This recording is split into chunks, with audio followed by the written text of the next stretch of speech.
በአንድ ምሽት ሰው በበረዶ የተሸፈነ ተራራ ጫፍ ላይ ሙሉ በሙሉ ብቻዋን ተጥላ ብትቀጣም የገዛ ቤተሰቦቿ ንብረቷንና ስሟን ቀምሰው ለሞት ጥለዋት ቢሄዱ ያቺ ሴት ከሞት ተመልሳ መላውን ግዛት የሚያናውጥ በቀልና ድል ልታስመዘግብ ትችላለች ብላችሁ ታስባላችሁ? ዛሬ ይዤላችሁ የመጣሁት እውነተኛውን የጥንካሬ፣ የሴራ፣ የጽናትና የእውነት ድል የሚያሳየውን የበረዶ ላይ ተስፋ የተሰኘውን ለደቂቃዎች የሚቆይ ሙሉ ትረካ ነው። ታሪኩን ማዳመጥ ከመጀመራችሁ በፊት ግን ይህ ድንቅ ታሪክ ለብዙዎች እንዲደርስ አሁን ላይክ በማድረግ ቪዲዮውን ይጀምሩት። እንዲሁም ይህንን ቻናል አሁን የተቀላቀላችሁ አዲስ ተከታዮቻችን ሰብስክራይብ በማድረግና የደወል ምልክቷን በመጫን የቤተሰባችን አባል ሁኑ። በየሳምንቱ የሚለቀቁ አነቃቂና መሳጭ ታሪኮች በፍጹም አያመልጧችሁም። አሁን ደግሞ አንድ ጥያቄ አለኝ።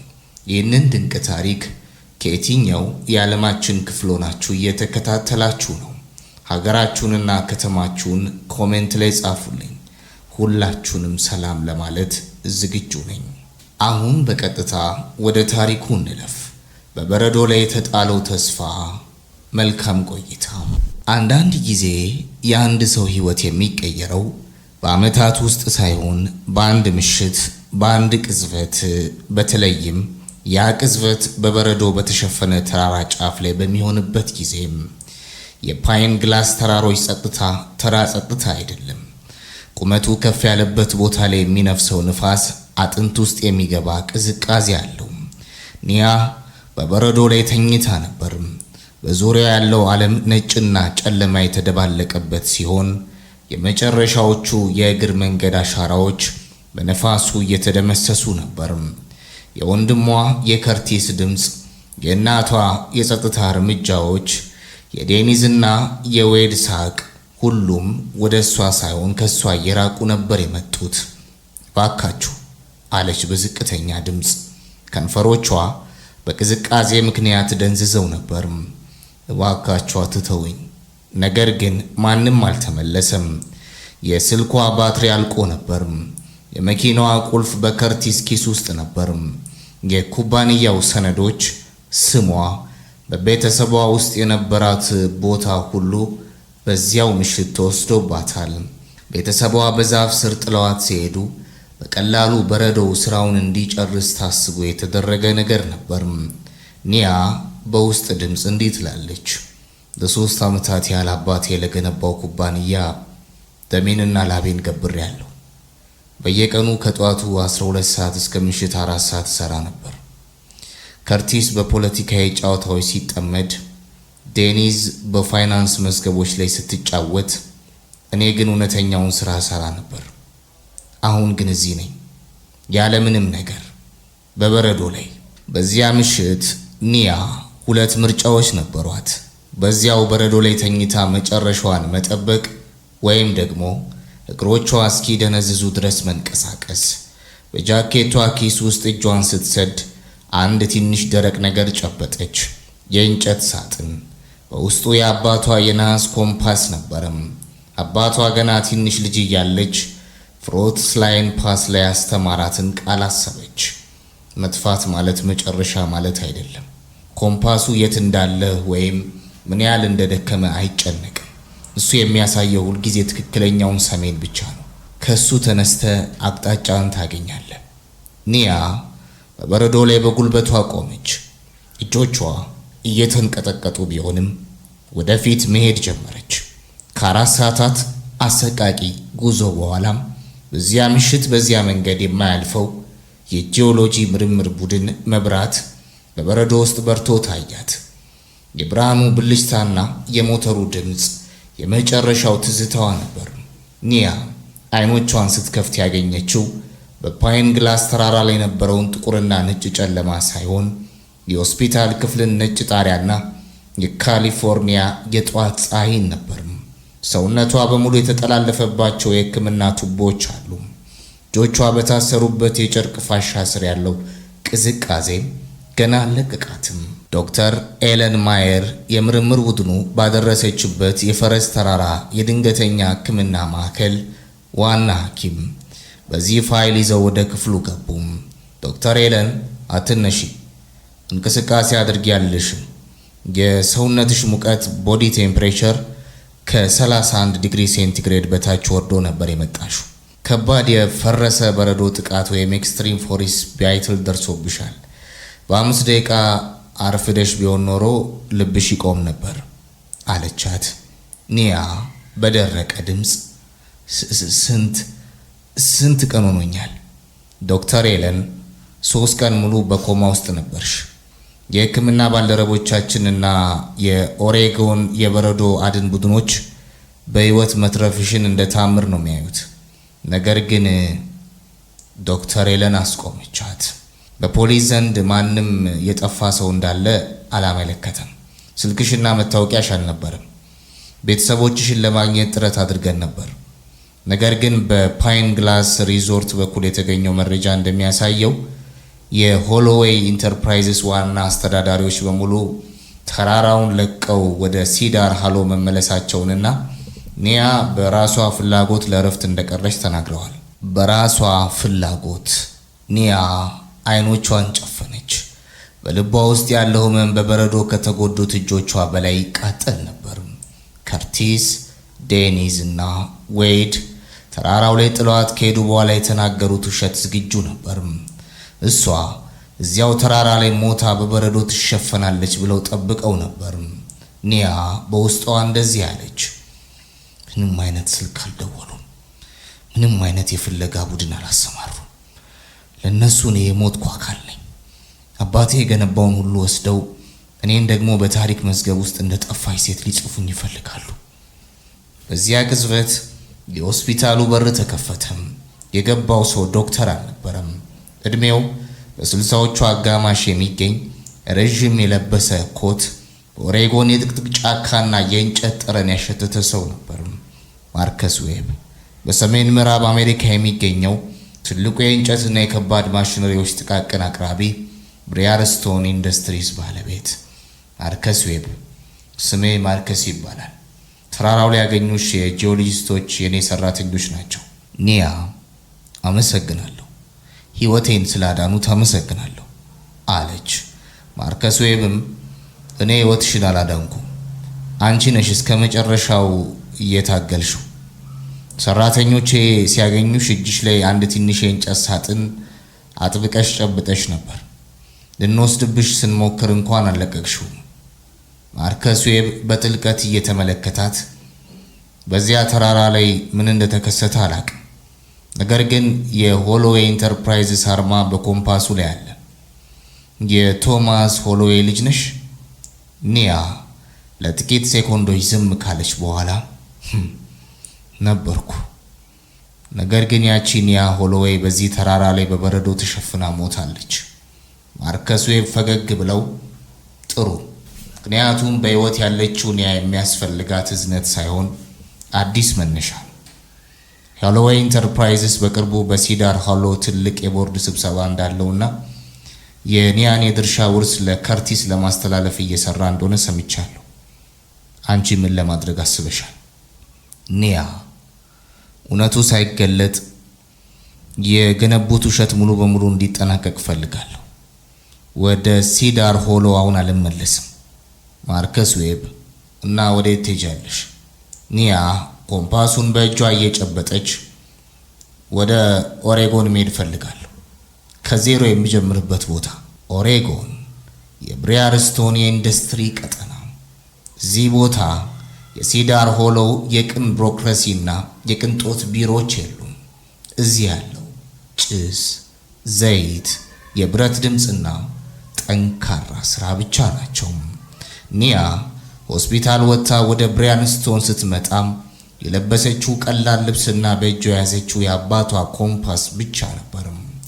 ማርከስ ዌብ የኩባንያውን የታችኛውን ክፍለ ጊዜ አሳይቷት ነበር። እዚህ ቦታ ማንም የሆሎዌይ ልጅ እንደሆንሽ አያውቅም። እዚህ ስምሽ ኒያ ቫን ነው። የትራንስፖርትና የሎጂስቲክስ ረዳት ሆነሽ ትጀምሪያለሽ። የፈለግሽውን ያህል የኮርፖሬት እውቀት ቢኖርሽም ከስር መሰረቱ ካልሰራሽ የዚህን ኢንዱስትሪ ጥርስ አታውቂውም። ኒያ ትክክለኛውን ቦታ ነው የሰጠኝ ማርከስ። መሬት ላይ ያለው እውነት ነው የላይኛውን ህንፃ የሚደግፈው። ቀናት ወደ ሳምንታት፣ ሳምንታት ወደ ወራት ተቀየሩ። ኒያ በቀን 16 ሰዓታት ትሰራ ነበርም። በጠዋት የማሽነሪዎችን ዕቃዎች ትቀበላለች። በምሽት ደግሞ የብሪያርስቶን የፋይናንስ መዝገቦችንና የገበያ ክፍተቶችን ታጠና ነበርም። በዚያው ቦታ ነው ከግራንት ጋር የተገናኘችው። የብሪያርስቶን ዋና የቴክኖሎጂ እና የፋይናንስ ተንታኝ ግራንት የቀደመ የሆሎዌይ ኢንተርፕራይዝ የሶፍትዌር መሐንዲስ የነበረ ሲሆን በከርቲስ ቶንኮል ከስራ የተባረረ ሰው ነበርም። ግራንት ይህንን ስራ እንዴት እንደምትሰሪው አላውቅም። በ3 ወር ውስጥ የብሪያርስቶን የትራንስፖርት ወጪ በ22 በመቶ ቀንሷል። ማርከስ ስላንቺ ማንነት የነገረኝ ይመስለኛል።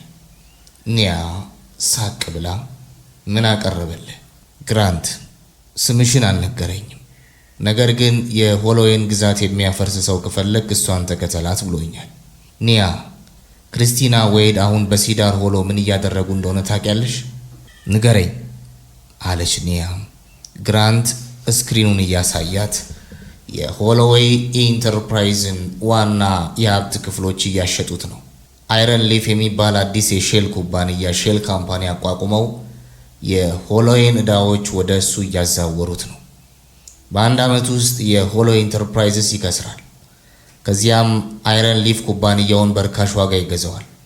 አባትሽ የገነባው ነገር በሙሉ ይጠፋል። ኒያ በጽናት አይጠፋም፣ ምክንያቱም አይረን ሊፍ የሚባለውን ኩባንያ እኛ ቀድመን እንገዛዋለን። ግራንት በመገረም ምን? በምን ገንዘብ? ኒያ አባቴ ከሞተ ከ6 ወር በፊት በኦሬጎን የጋራ ሕግ መሰረት በስሜ ያስቀመጠው የድብቅ አክሲዮን ፈንድ ወይም ትረስት ፈንድ ነበር። ከርቲሲና እናቴ ይህንን ፈንድ እንደሸጥኩት ያስባሉ። ነገር ግን ኮምፓስ ውስጥ ያለው ሚስጥራዊ ቁልፍ የዚያ ፈንድ መዳረሻ ነው። ኒያ የናስ ኮምፓሱን የኋላ ክፍል ስትከፍተው በውስጡ የተቀመጠውን የዲጂታል ካፒታል ቁልፍ አወጣች። ይህ አባቷ ለችግር ጊዜ ያስቀመጠላት ማንም የማያውቀው የ30 ሚሊዮን ዶላር የካፒታል ፈንድ ነበር። ኒያ ግራንት አሁን የምንጀምረው የንግድ ሥራ ሳይሆን የጸጥታ ወረራ ነው።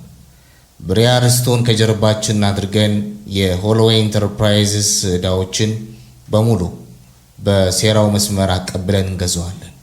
በሲዳር ሆሎ የሚገኘው የሆሎዌይ ኢንተርፕራይዝስ ዋና መስሪያ ቤት በሚያብረቀርቅ እብነ በረድና በክሪስታል መብራቶች አምሯል። የካሊፎርኒያ የንግድ ማህበረሰብ ታላላቅ ሰዎች በተሰበሰቡበት የዓመታዊ ስኬት በዓል ላይ ከርቲስ ሆሎዌይ በውድ የወይን ብርጭቆን ይዞ በመድረኩ መሃል ቆሟል።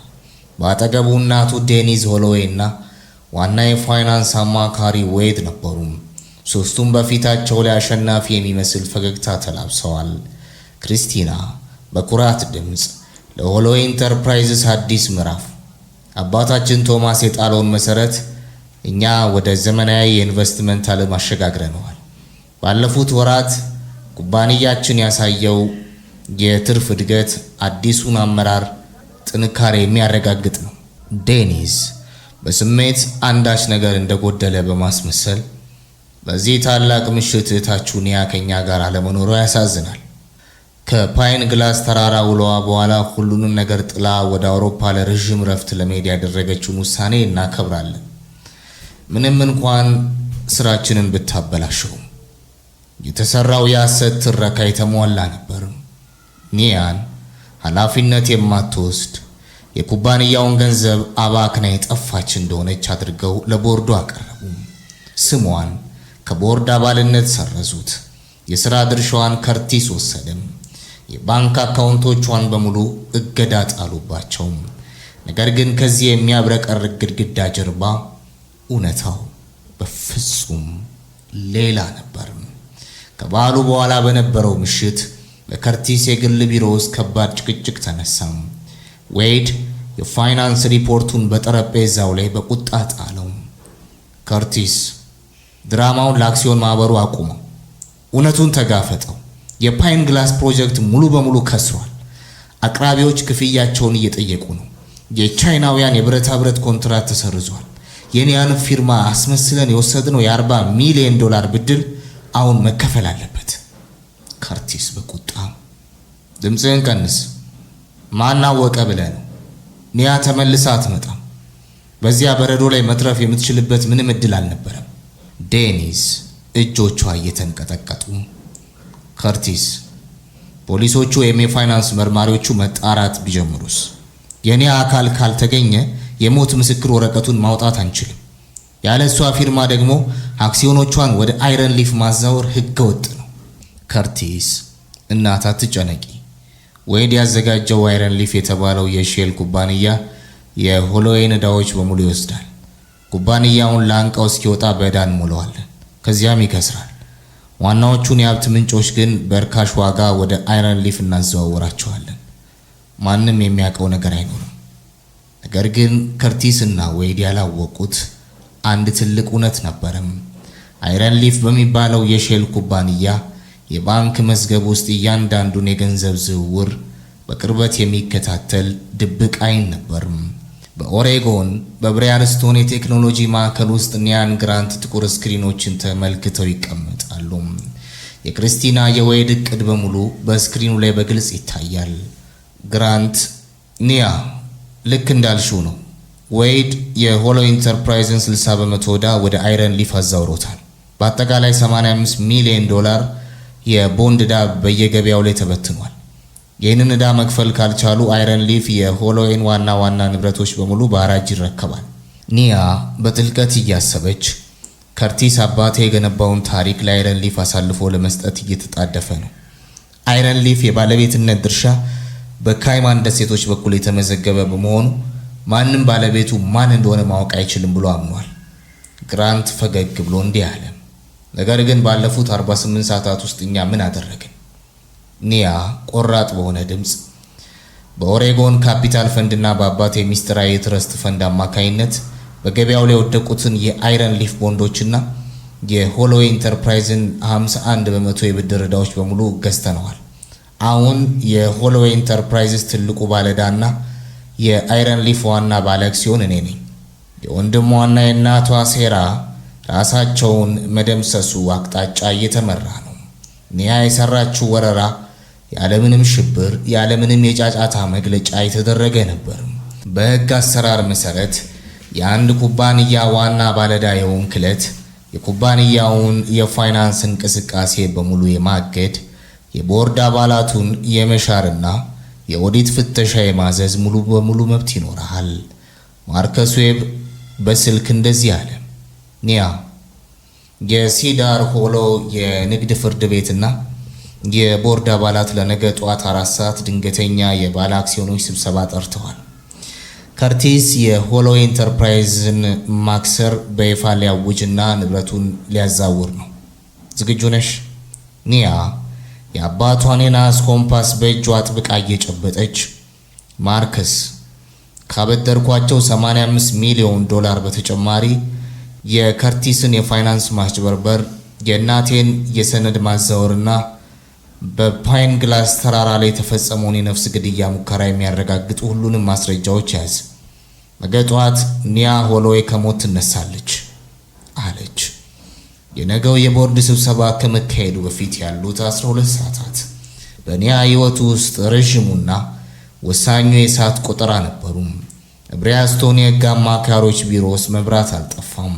የሰነዶች ክምር፣ የባንክ ዝውውር መዝገቦች፣ የሕክምና ማስረጃዎች፣ የፓይን ግላስ ተራራ የጂኦሎጂስቶች የምስክርነት ቃል በጠረጴዛው ላይ ተደርድረዋል። የሕግ አማካሪው ከቪዲዮ መስመር ኒያ ሕጉ ግልጽ ነው።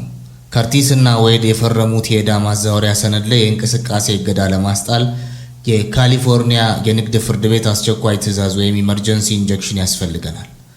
ነገር ግን ይህ ትዕዛዝ የሚሰጠው የዋናው ባለ አክሲዮን አካላዊ ሕልውና ሲረጋገጥ ብቻ ነው። ኒያም በሕይወት መኖሬን የሚያረጋግጠውን የሕክምና ሰነድና የጣት አሻራ መረጃ አሁን ኤክስፖርት አድርጉት። ግራንት ኒያ ሌላ ትልቅ ችግር አለ። ወይድ የነገውን ስብሰባ በ1 ሰዓት እንዲቀድም አድርጓል። ነገ ጠዋት 3 ሰዓት ላይ ቦርዱ ድምፅ እንዲሰጥና የኩባንያውን መክሰር እንዲያውጅ ሊያደርጉ ነው። ኒያ በጽናት ማለትም የ2 ሰዓት መንገድ በ1 ሰዓት ውስጥ ማጠናቀቅ አለብን። ግራንት የብሪያስቶን የግል ሄሊኮፕተር እንዲዘጋጅ አድርግ። ወደ ሲዳር ሆሎ የምንሄደው በአየር ነው። ኒያ የአባቷን የናስ ኮምፓስ አውጥታ ተመለከተችው። ኮምፓሱ ሁልጊዜ ወደ ትክክለኛው ሰሜን እንደሚጠቁመው ሁሉ በልቧ ውስጥ ያለው አቅጣጫም ግልጽ ነበር። ይህ የበቀል ጉዳይ ብቻ አይደለም፣ አባቷ በጥብቅ የገነባውን እውነትና ታማኝነት የማስከበር ውጊያ እንጂ። ሲዳር ሆሎ የሆሎዌይ ኢንተርፕራይዝስ የላይኛው ፎቅ የስብሰባ አዳራሽ፣ የቦርዱ አባላት፣ የባንክ ወኪሎችና የጋዜጠኞች ስብስብ ክፍሉን ሞልተውታል። ከርቲስ በመድረኩ መሃል ቆሞ የተዘጋጀውን የኩባንያውን የመክሰርና ንብረት የማዛወር ሰነድ በእጁ ይዟል። ዴኒዝ ባጠገቡ ተቀምጣለች።